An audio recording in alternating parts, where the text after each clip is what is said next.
Hi, welcome to week 1. Today we are going to take a look at an introduction to pathophysiology, looking at diseases and disease patterns. We will also begin looking at drug therapy and core drug knowledge. This introductory PowerPoint is divided into 3 sections. First, we will take a look at the meta-paradigm of nursing and the social determinants of health. We will then move on to pathophysiology and patterns of disease. And then finally, we will look at the levels of prevention and ways in which we will be addressing the concepts and exemplars in this course.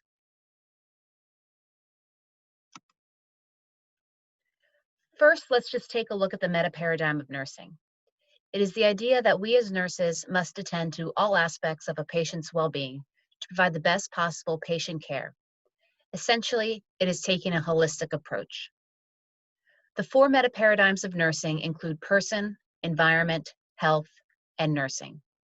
The meta-paradigm of person focuses on the patient who is the recipient of care. Things such as a person's spirituality, their culture, family and friends, or socioeconomic status would be under this category. The meta-paradigm environment includes both internal and external factors related to the patient. Here, you may see interactions patients have with visitors as well as their surroundings. The meta-paradigm of health refers to the quality and wellness of the patient. Sometimes this may have to do with how the patient has access to healthcare. The 4th meta-paradigm is the nursing component. This refers to the nurse and how he or she will apply their knowledge and skills when caring for patients. Here we have the social determinants of health. These 5 areas are defined by the Healthy People 2020. Each of these 5 determinant areas reflects a number of key issues that make up the underlying factors in the arena of social determinants of health. First, we have economic stability. This may include employment, food insecurity, housing instability, or poverty. Education. This may have to do with early education and development, enrollment and graduation rates, language, and literacy.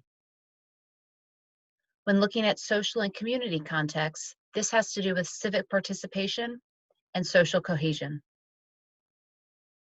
Health and healthcare has much to do with healthcare access and health literacy. The neighborhood and built environment has to do with access to foods, crime, environmental conditions, and housing quality. Each play a role in the health of an individual and the community, and each are interrelated in one way or another.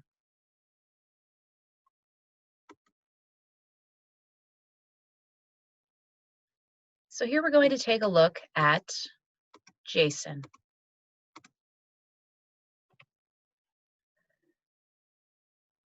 So Jason is in the hospital, but why is Jason in the hospital?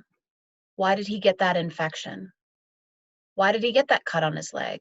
Why was he playing in the junkyard? What social determinants do you see here? I believe we see each one: economic stability, education, social and community context, health and healthcare, as well as the neighborhood and the built environment.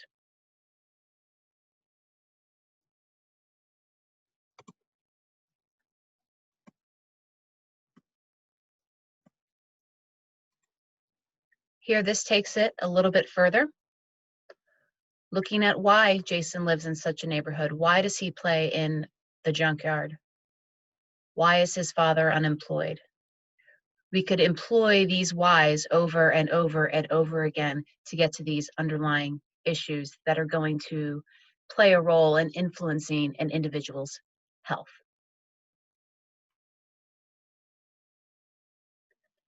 So many of our nursing interventions will focus on these factors: manipulating the environment, ADPI, which is the nursing process and stands for assessment, diagnosis, planning, implementation, and evaluation; advocating and promoting health across the lifespan; and using leadership, whether formal or informal, to be an advocate and promote positive outcomes for our patients and the communities which we serve. Think about how you see this in nursing now. What do you currently do in your position to promote this? What are your hopes in regards to this being a nurse in the future?